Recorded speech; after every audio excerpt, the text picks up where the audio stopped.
ஒரு உமனை ஒரு பர்பஸ்க்காக தான் கிரியேட் பண்றாரு. எவ்ரி உமன் அவுட் ஹியர், இங்க இருக்கிற ஒவ்வொரு உமனும் சாதாரணமா ஏதோ பிறந்தோ வாழ்ந்தோம் இல்ல, ஒவ்வொருத்தருக்குமே ஒரு ஒரு சித்தம் வைத்திருக்கு. Is created a purpose. உங்களுக்காகவே ஒரு சித்தம் படைக்கப்பட்டிருக்கு. ஒரு கேரக்டர் பாக்குறோம், ஹானா, அன்னாள்.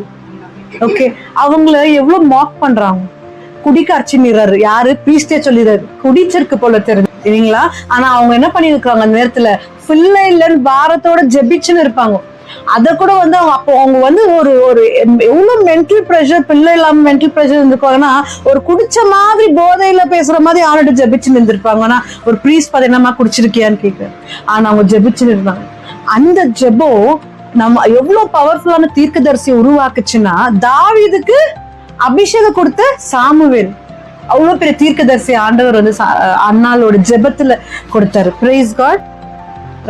அதனால இன்னைக்கு நீங்க என்ன பொசிஷன்ல இருக்கிறீங்களோ, ஃபேமிலியா இருக்கலாம், ஆபீஸா இருக்கலாம், சர்ச்சா இருக்கலாம், கம்யூனிட்டிஸா இருக்கலாம், உங்களுக்கு ஒரு பர்பஸ் இருக்குது. ஆண்டவர் உங்களை பவர்ஃபுல்லா வேல்யூபிளா நடத்த இருக்கிறார். சோ நீங்க அதுல கம்பீரமா இருக்கணும். You are there for a purpose. நம்ம எப்படியா இருக்கிறோம், ஒரு சித்தத்திற்காக, தேவனுடைய திட்டத்திற்காக.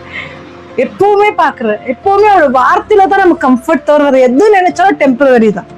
சோ நமக்கு ஒருவர் இருக்கிறார். சோ இன்னைக்கு நம்ம என்ன செய்யணும், we should continue to be in faith. உங்களை கொண்டு என்ன வச்சிருக்கிறோம் அது உங்களை கொண்டுதான் செய்வார். Price God. சோ நம்ம எப்படி கண்டினியூ பண்ணலாம்னா, ஆண்டவரை ட்ரஸ்ட் பண்ணினே, அவர் மேல பாரத்தை போட்டுனே, அவர் மேல விசுவாசமாவே இருந்து நம்ம கண்டினியூ பண்ண நம்ம லைஃப்ல